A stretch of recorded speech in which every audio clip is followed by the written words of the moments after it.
getting closer today. Upper 40s, low 50s average. Um, Made a few adjustments in the winds this past week or so. Uh, Letting the ball go with my left hand is big, and then just picking it up, almost grabbing my left hand with my right hand and moving my left hand with my right hand. Same thing with the ball.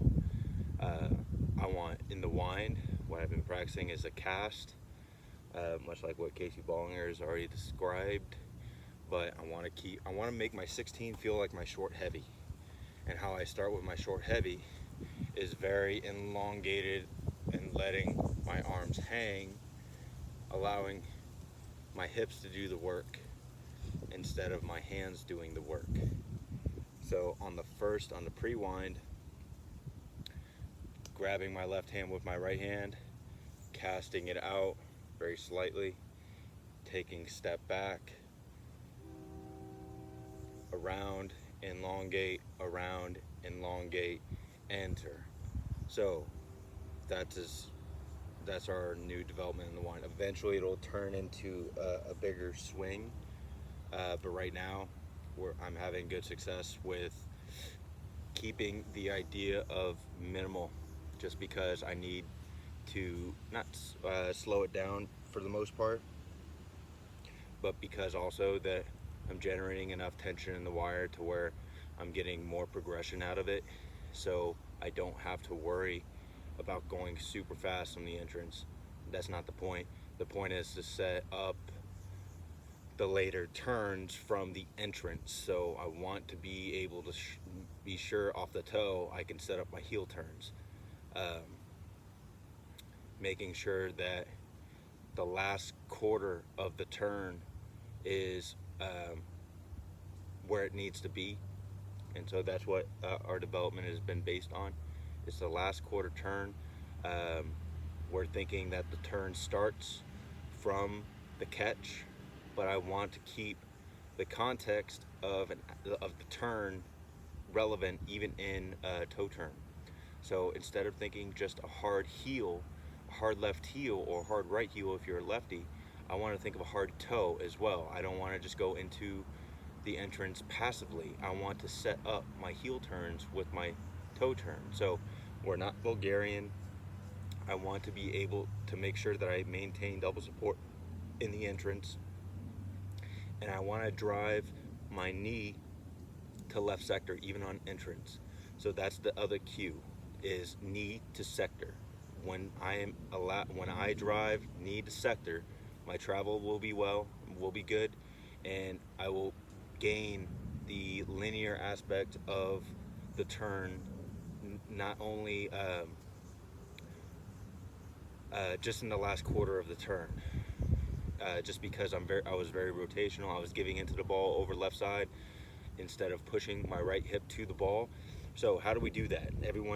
Will talk about hip the ball or knee the ball or whatever. How we've described it and how we have developed it is not only is the catch a hamstring curl, and it's a hamstring curl all the way to quarter turn, but after using that hamstring curl, I've loaded my posterior chain, thinking about getting to my next catch. So how can I efficiently get to my next catch? It's a B skip. I'm thinking of this as a B skip.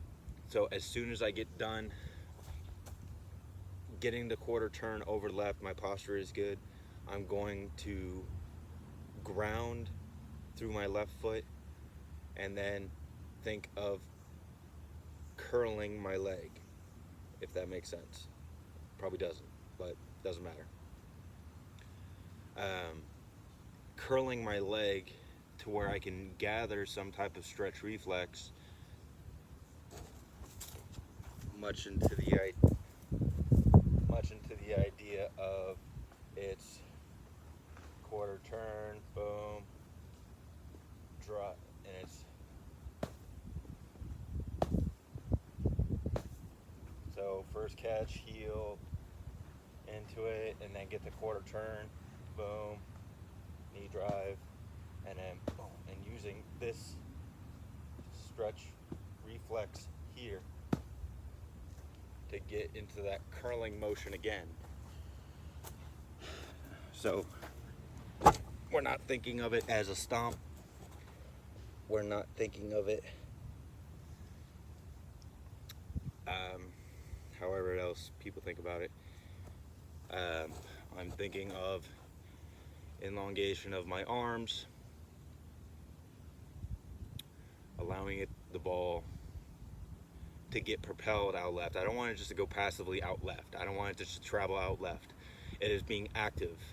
And another thing that we were thinking of as well is how we can associate this with the clean, how the clean is completely taken out of context from the majority of strength coaches. I mean, that's just what it is. It's terrible.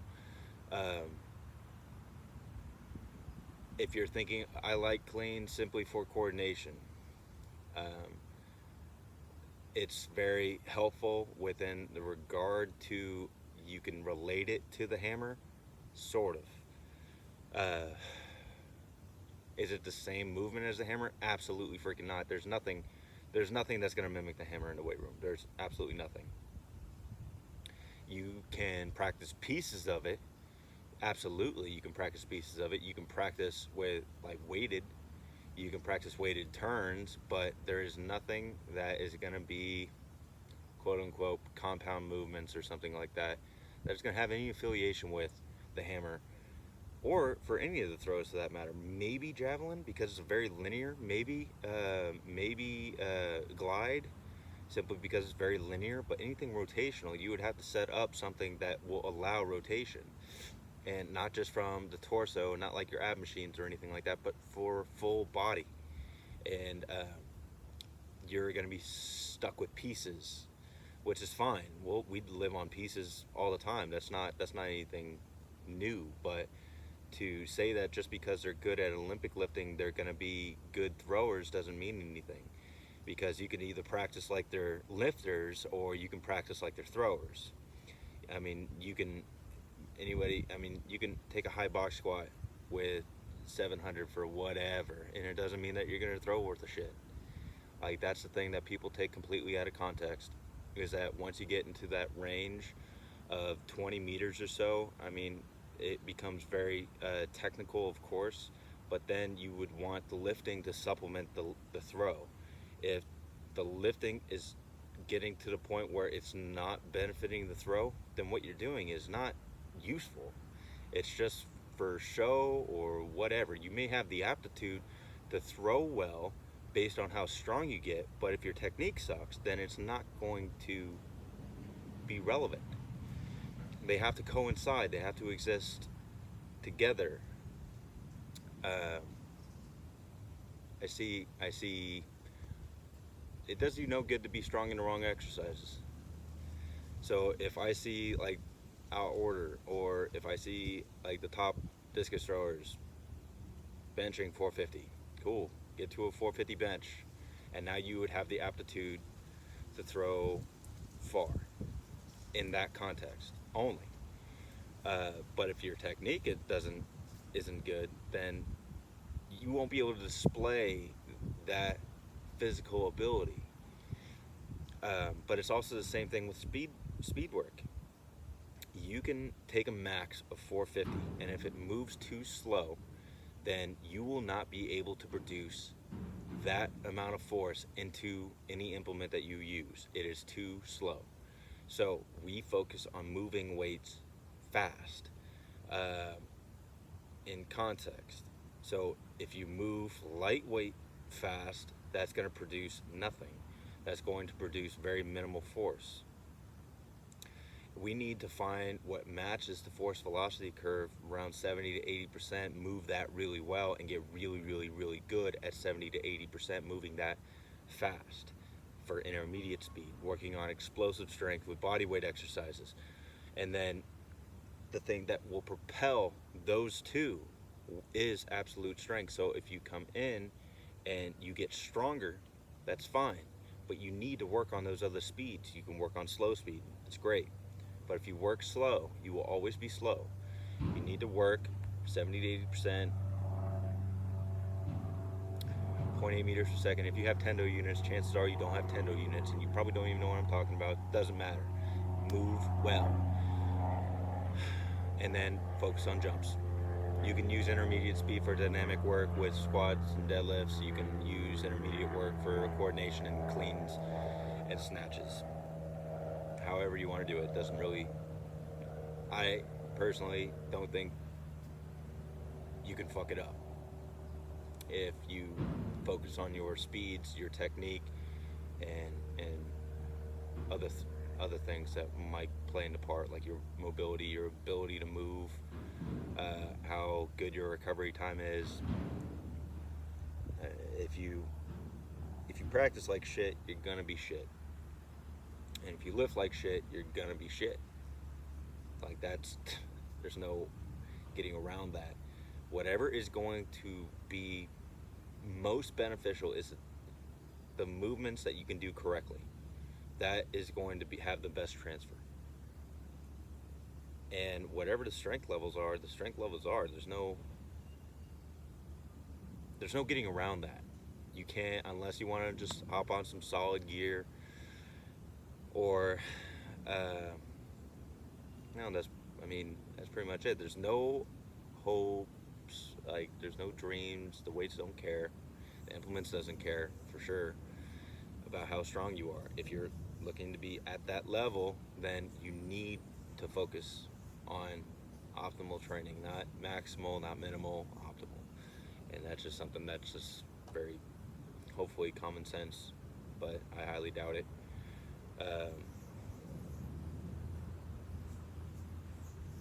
Overview, winds are looking better. Last quarter turn is looking better. I'm still thinking around instead of linear. After I get my knee drive, I am trying to get my foot down and in that B skip. I'm looking for B skip. Using stretch reflex.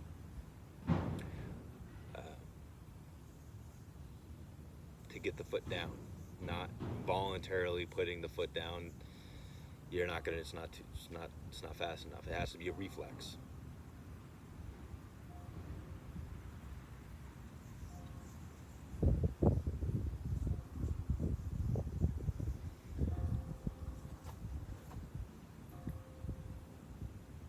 Eventually turning it into a swing.